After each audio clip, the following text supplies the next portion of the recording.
પ્રણામ.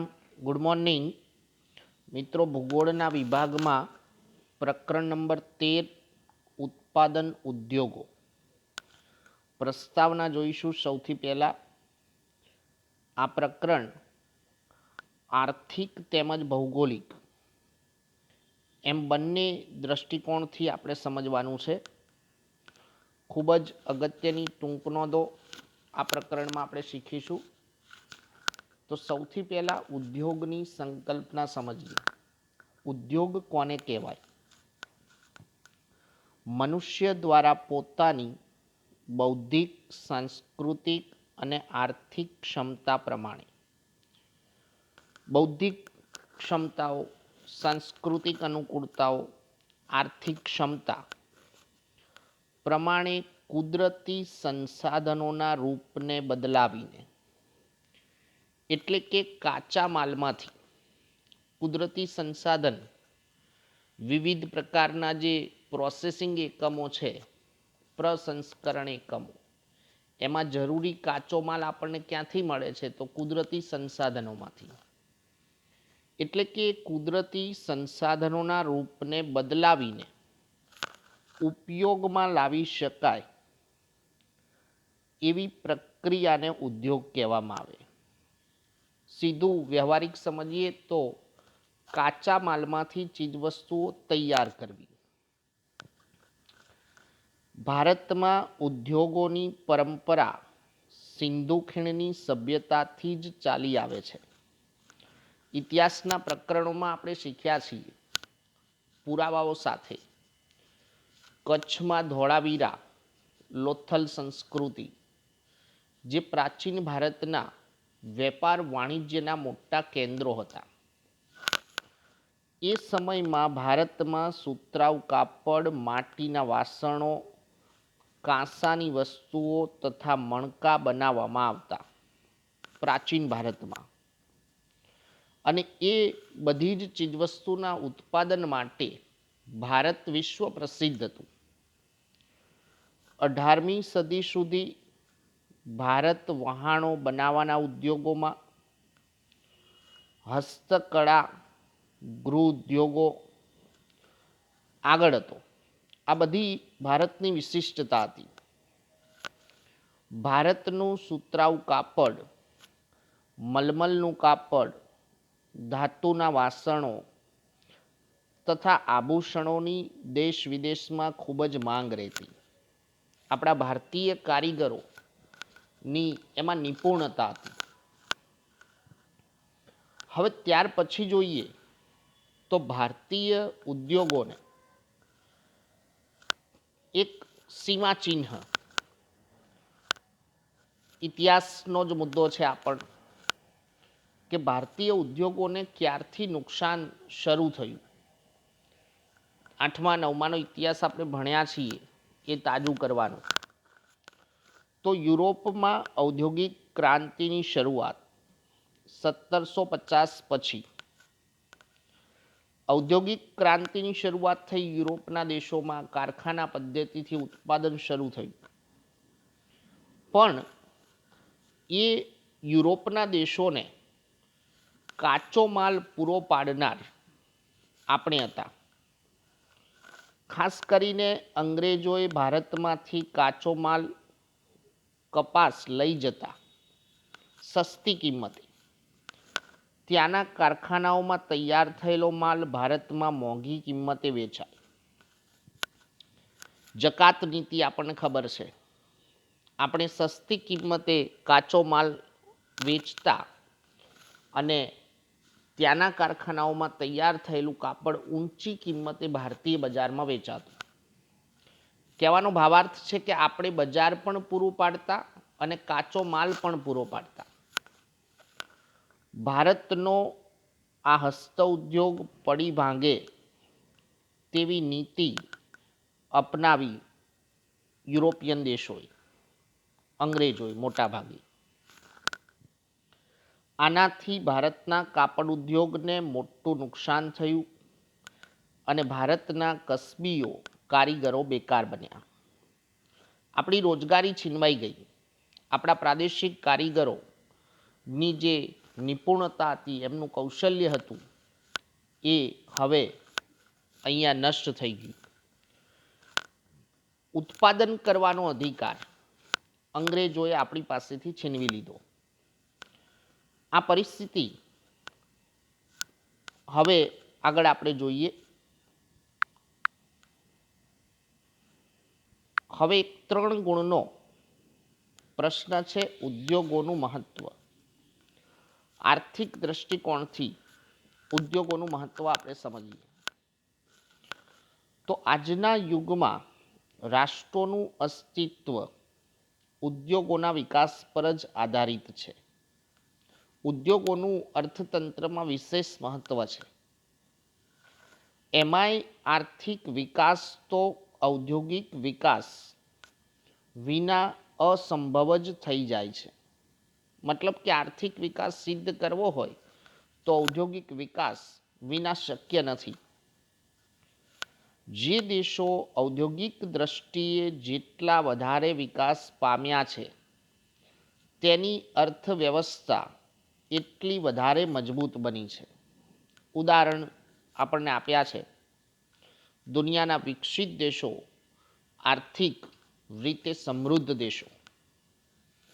USA, Russia, Japan, દક્ષિણ Korea જેવા દેશો પોતાના ઔદ્યોગિક વિકાસના પાયા પર જ સમૃદ્ધ અને વિકસિત રાષ્ટ્રો બન્યા છે. એમની પાસે ઔદ્યોગિક વિકાસ માટેની પુષ્કળ અનુકૂળતાઓ છે. એટલે એ દેશોએ ઔદ્યોગિક વિકાસને વધારે મહત્ત્વ આપ્યું, એટલે એ સમૃદ્ધ અને વિકસિત રાષ્ટ્રો બન્યા.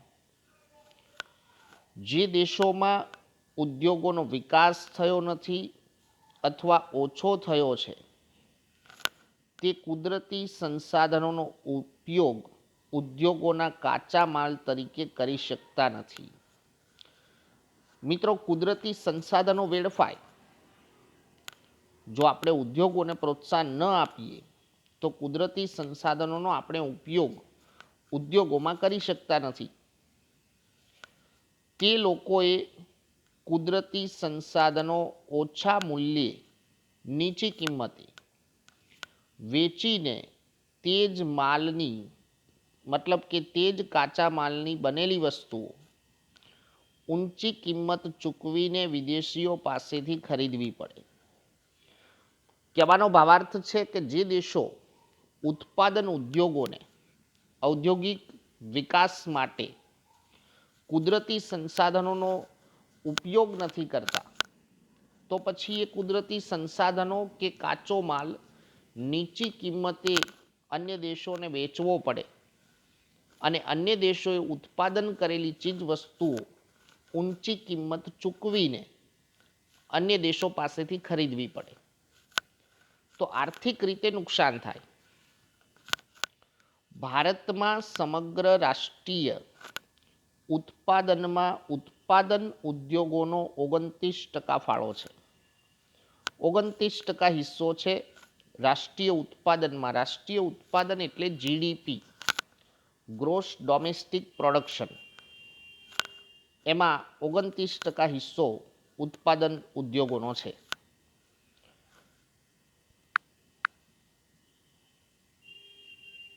હવે કેટલાક મહત્વપૂર્ણ સીમાચિહ્ન, મહત્વપૂર્ણ વર્ષ અહીંયા આપણે યાદ રાખીશું.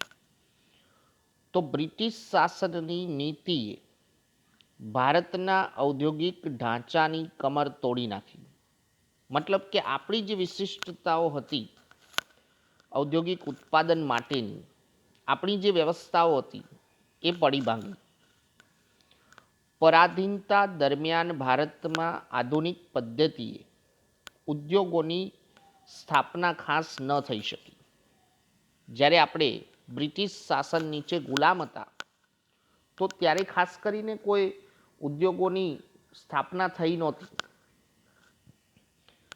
1853માં ચારકોલ આધારિત, કોલસા આધારિત પ્રથમ લોહ ગાળણ ઔદ્યોગિક એકમ સ્થાપવામાં આવ્યું.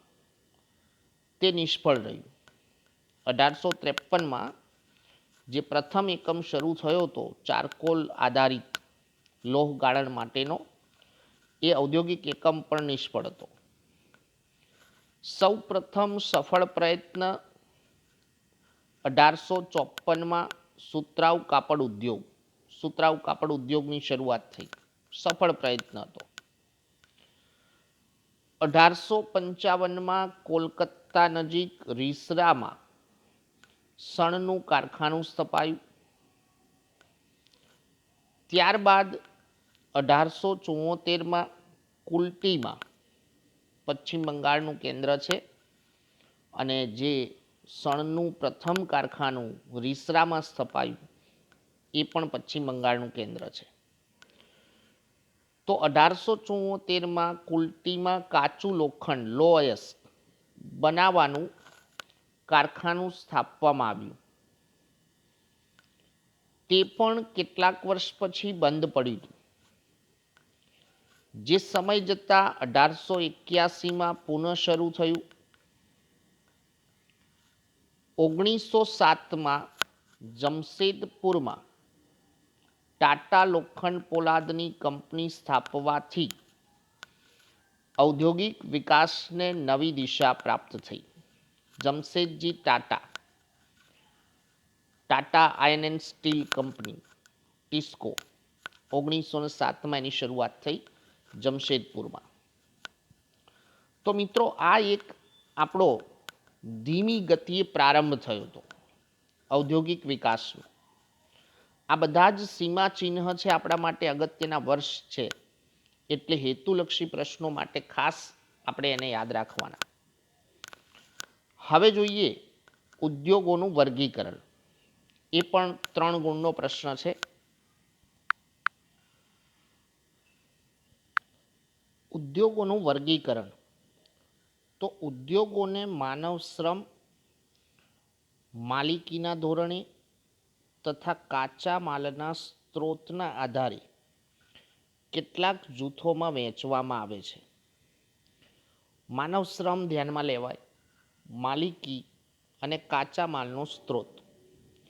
ધ્યાનથી સમજો મિત્રો, કેમ કે પ્રકરણમાં જુદા જુદા જે આપણે ઉદ્યોગો શીખવાના છીએ એનો બેઝિક મુદ્દો છે.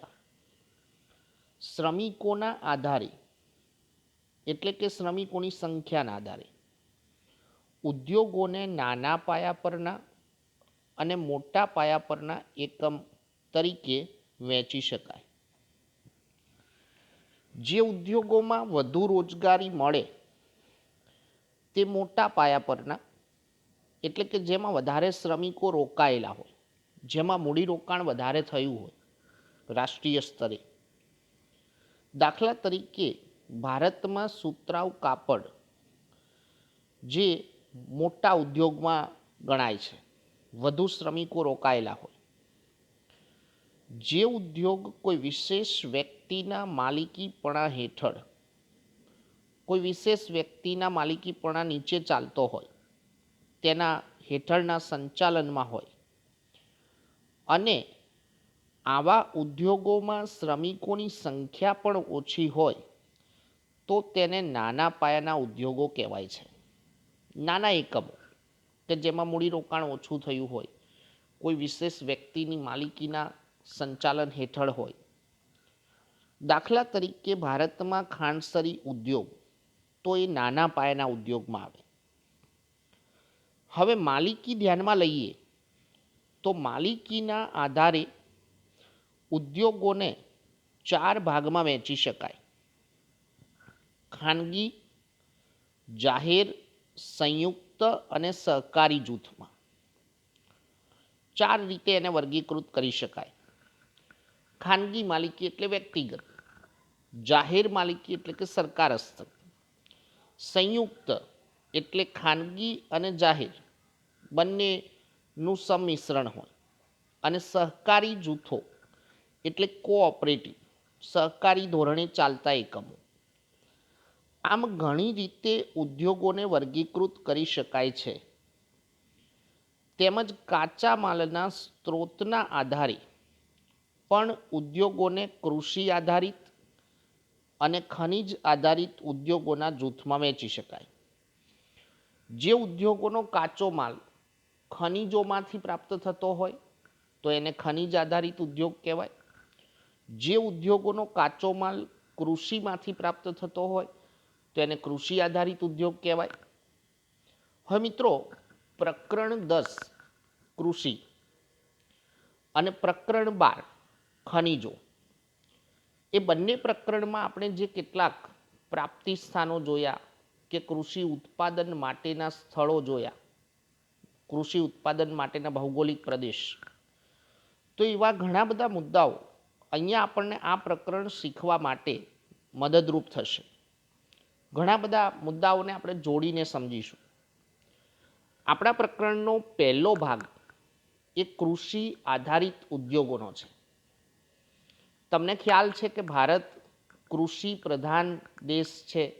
ભારતીય અર્થતંત્ર કૃષિ ઉપર નિર્ભર છે. એટલે કૃષિ આધારિત ઉદ્યોગોનું આપણા અર્થતંત્રમાં વિશેષ મહત્વ છે.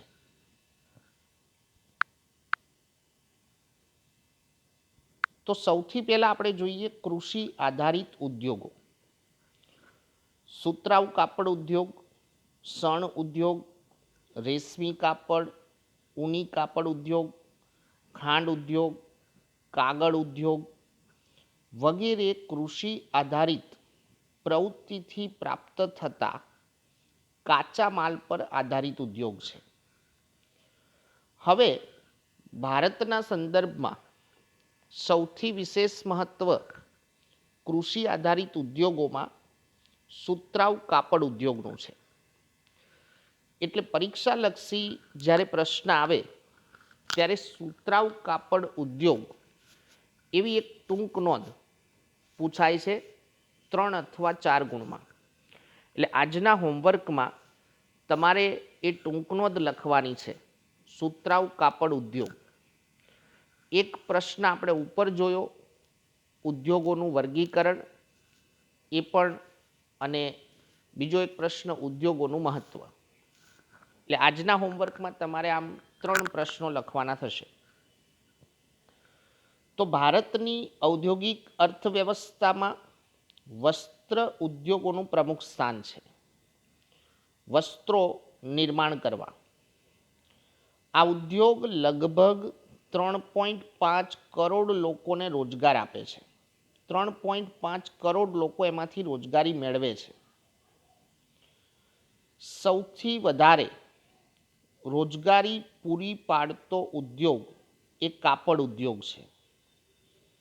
હેતુલક્ષી પ્રશ્ન માટે ધ્યાનમાં રાખવાનું. ચીન પછી સુતરાઉ કાપડની નિકાસમાં ભારત દ્વિતીય સ્થાન ધરાવે છે. ચીન પછી ભારતનો બીજો નંબર છે નિકાસમાં. ઉત્પાદન અને રોજગારીની દ્રષ્ટિએ આ ઉદ્યોગ દેશનો પ્રમુખ ઉદ્યોગ ગણાય છે.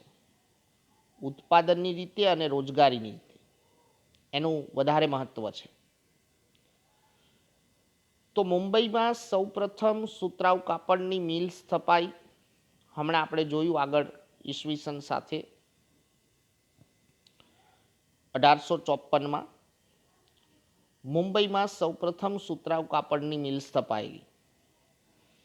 ત્યારબાદ ગુજરાતમાં અમદાવાદમાં શાહપુર મિલ, કેલિકો મિલ સ્થપાઈ. અમદાવાદ એ મુખ્ય કેન્દ્ર હતું ગુજરાતમાં. સુતરાઉ કાપડની મિલો શરૂઆતના વર્ષોમાં મુંબઈ અને અમદાવાદ ખાતે સ્થપાયેલી. મુંબઈ અને અમદાવાદમાં એના મોટા ભાગના કેન્દ્રો હતા. એ માટે કેટલાક પરિબળો જવાબદાર હતા, કેટલીક અનુકૂળતાઓ, જેમ કે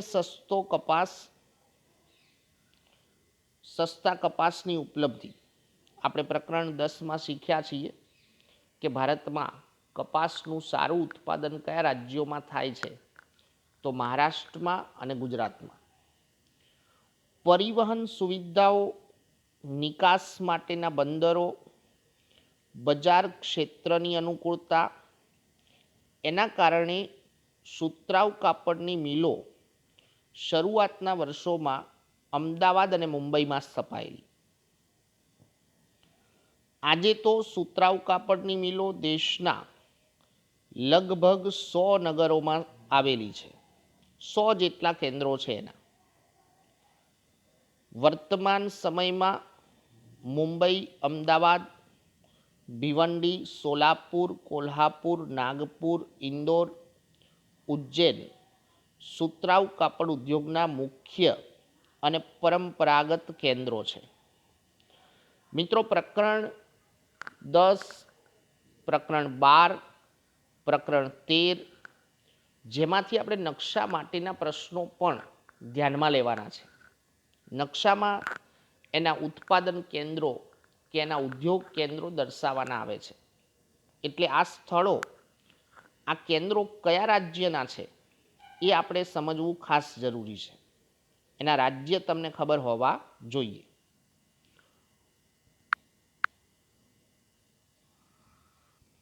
મહારાષ્ટ્રના મુંબઈમાં વધુ સુતરાઉ કાપડની મિલો છે. મુંબઈ એ મુખ્ય કેન્દ્ર ગણાય. ત્યાં સુતરાઉ કાપડની વધુ મિલો છે. તેથી તેને સુતરાઉ કાપડનું વિશ્વ મહાનગર કહેવાય છે. કોટનોપોલિસ ઓફ ઇન્ડિયા. હેતુલક્ષીમાં આપણે ધ્યાન રાખવું. આ ઉપરાંત પુણે, કોલ્હાપુર, ઔરંગાબાદ, જલગાંવ જેવા શહેરોમાં પણ આ ઉદ્યોગ સ્થપાયો છે. મહારાષ્ટ્રમાં. ગુજરાતમાં અમદાવાદને પૂર્વનું માન્ચેસ્ટર તથા ડેનિમ સિટી ઓફ ઇન્ડિયા પણ કહેવાય છે. ડેનિમ સિટી ઓફ ઇન્ડિયા એટલે અમદાવાદ, પૂર્વનું માન્ચેસ્ટર. અમદાવાદ સિવાય વડોદરા, કલોલ, ભરૂચ, સુરત, પોરબંદર, ભાવનગર, રાજકોટ વગેરે શહેરોનો પણ સમાવેશ થાય છે. આ બધા શહેરોમાં પણ સુતરાઉ કાપડની મિલો આવેલી છે. હવે અન્ય રાજ્યોના કેન્દ્રો પણ આપણે ધ્યાનમાં લેવાના છે. તમિલનાડુ તો કોઇમ્બતુર મુખ્ય કેન્દ્ર, ચેન્નઈ અને મદુરાઈ 3 કેન્દ્રો તમિલનાડુમાં, કોઇમ્બતુર, ચેન્નઈ અને મદુરાઈ. ઉત્તર પ્રદેશમાં કાનપુર, ઇટાવા, આગ્રા અને લખનઉ. મધ્યપ્રદેશમાં ઇન્દોર, ગ્વાલિયર, ઉજ્જૈન અને દેવાસ. પશ્ચિમ બંગાળમાં કોલકાતા, હાવડા અને મુર્શિદાબાદ. તેમજ રાજસ્થાન, પંજાબ, હરિયાણા વગેરે રાજ્યોમાં પણ સુતરાઉ કાપડનો ઉદ્યોગ વિકસ્યો છે. પણ મિત્રો, મુખ્ય રાજ્યો કે મુખ્ય કેન્દ્રો કયા રાજ્યમાં છે? તો આપણે ગુજરાત યાદ રાખીશું, મહારાષ્ટ્ર, મધ્યપ્રદેશ, તમિલનાડુ, પશ્ચિમ બંગાળ એમાંના કોઈ કેન્દ્રને આપણે દર્શાવી શકાય. આ ઉદ્યોગના વિકેન્દ્રીકરણમાં નોંધપાત્ર યોગદાન કરનાર પરિબળો. કયા પરિબળોના કારણે આ ઉદ્યોગ વિકેન્દ્રિત થયો છે ઘણા બધા કેન્દ્રોમાં? તો વ્યાપક બજાર ક્ષેત્ર, પરિવહન, બેંક તથા વિદ્યુતની સુવિધા, સતત ઉત્પાદન ચાલુ રાખવા માટે. મિત્રો, ભારતીય ઉદ્યોગ ક્ષેત્રમાં સુતરાઉ કાપડ ઉદ્યોગનું વિશેષ મહત્વ છે. પણ વર્તમાન સમયમાં આ ઉદ્યોગ સામે કેટલીક સમસ્યાઓ ઉદ્ભવી છે. જેમ કે ઉત્તમ પ્રકારના કપાસની અછત, સારી ગુણવત્તાવાળા કપાસની અછત છે. જૂના પરંપરાગત યંત્રોનો વપરાશ, નવી કોઈ ટેકનોલોજી, નવી ઉત્પાદન પદ્ધતિ ઝડપથી અમલમાં મુકાતી નથી. અનિયમિત વિદ્યુત પુરવઠો નિયમિત સ્વરૂપે મળતો ન હોય. સાથે સાથે કૃત્રિમ રેસાના કાપડની સ્પર્ધા. કપાસ જે છે એ કુદરતી રેસા છે, પણ આજે બજારમાં કુદરતી રેસા કરતાં કૃત્રિમ રેસાની માંગ વધારે છે. તેમજ વૈશ્વિક બજારમાં તીવ્ર સ્પર્ધાની સમસ્યાનો આપણે સામનો કરી રહ્યા છીએ. સુતરાઉ કાપડ ઉદ્યોગ સામે આ બધા પ્રશ્નો છે, આજે સમસ્યાઓ છે. તેમ છતાં Bharat, Russia, United Kingdom, USA, Sudan, Nepal, Australia, France, દક્ષિણ આફ્રિકા વગેરે દેશોમાં સુતરાઉ કાપડની નિકાસ કરે છે. આપણે ફક્ત વૈશ્વિક સ્પર્ધા કોની સાથે છે? તો ચીન સાથે. એટલે જ્યારે નિકાસનો મુદ્દો લખીએ તો ત્યારે એમાં ભૂલથી ચીનનો ઉલ્લેખ ન થાય એ ધ્યાન રાખવું. તો મિત્રો, આજના તાસમાં આપણે 3 મહત્વના મુદ્દાઓ શીખ્યા પ્રસ્તાવના સાથે: ઉદ્યોગોનું મહત્વ, ઉદ્યોગોનું વર્ગીકરણ અને ભારતીય ઉદ્યોગ ક્ષેત્રમાં જેનું પ્રમુખ સ્થાન છે એવી એક ટૂંક નોંધ સમજ્યા, સુતરાઉ કાપડ ઉદ્યોગ. જે ત્રણેય પ્રશ્નો તમારે નોટબુકમાં સારા અક્ષરે લખવાના છે વિડીયો સમજ્યા પછી.